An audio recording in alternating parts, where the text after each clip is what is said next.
അപ്പോൾ അടുത്ത കാഴ്ചയിലേക്ക് ഡിജിറ്റൽ കാലത്ത് സ്ഥാനാർത്ഥികളൊക്കെ റീലുകളിലൂടെയും സോഷ്യൽ മീഡിയ പോസ്റ്ററുകളിലൂടെയും ഒക്കെ പ്രചാരണത്തിൽ ഇങ്ങനെ മുന്നേറുകയാണ്. അപ്പോഴാണ് ഒരു സ്ഥാനാർത്ഥി കത്തയച്ച് വോട്ട് തേടുന്നത്. കൊച്ചി കോർപ്പറേഷൻ 15-ാം ഡിവിഷനിലെ LDF സ്ഥാനാർത്ഥി ഷാജി ജോർജാണ് കത്തുകളിലൂടെ വോട്ട് തേടുന്നത്. പ്രിയ സുഹൃത്തെ, സ്നേഹാശംസകൾ. കൊച്ചി നഗരത്തിന്റെ തുടർ വികസനത്തിനും നാടിന്റെ നന്മയ്ക്കുമായി ഷാജി ജോർജ് പ്രണതയെ വോട്ട് ചെയ്ത് വിജയിപ്പിക്കണമെന്ന് അഭ്യർത്ഥിക്കുന്നു. Thomas Mathew, friends of Shaji.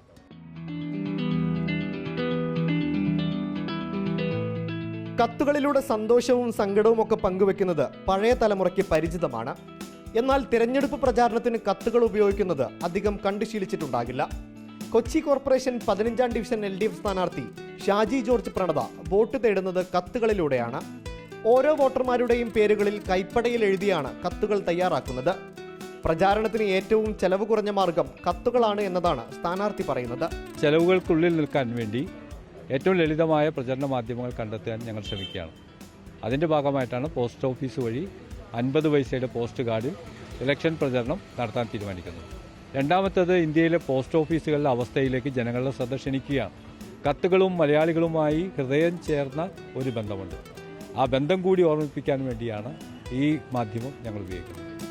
1000 വോട്ടർമാർക്ക് അക്ഷരസ്നേഹികളുടെ 1000 കത്തുകൾ എന്ന പേരിലാണ് വേറിട്ട പ്രചാരണ രീതി. എഴുത്തുകാരൻ അശോകൻ ചെരുവിലാണ് ആദ്യ കത്തയച്ച് ഉദ്ഘാടനം നിർവഹിച്ചത്. വ്യത്യസ്തനായിട്ടുള്ളൊരു സ്ഥാനാർത്ഥിയാണ്. അപ്പോൾ അതുകൊണ്ട് തന്നെ വ്യത്യസ്തമായിട്ടുള്ളൊരു പ്രചരണ രീതി ഉണ്ടാവും. മാത്രമല്ല അദ്ദേഹം അങ്ങേയറ്റം ജനകീയനാണ്. അപ്പോൾ ആ ജനകീയ സ്വഭാവം ഇതിലുണ്ടാവും. വളരെ നിസ്സാര പൈസ ഉപയോഗിച്ചിട്ടുള്ള നമ്മുടെ പോസ്റ്റ് ഓഫീസിൻ്റെ കാർഡ് നമുക്കൊക്കെ ഒരു ഗൃഹാതുരത്വം ഉണ്ടാക്കുന്ന ഒരു സംഗതിയാണ്. ഷാജി ജോർജിന്റെ സുഹൃത്തുക്കളാണ് കത്തുകൾ തയ്യാറാക്കുന്നത്. 200 വോട്ടർമാർക്കുള്ള കത്തുകളാണ് ആദ്യഘട്ടത്തിൽ അയച്ചത്. റിപ്പോർട്ടർ, കൊച്ചി.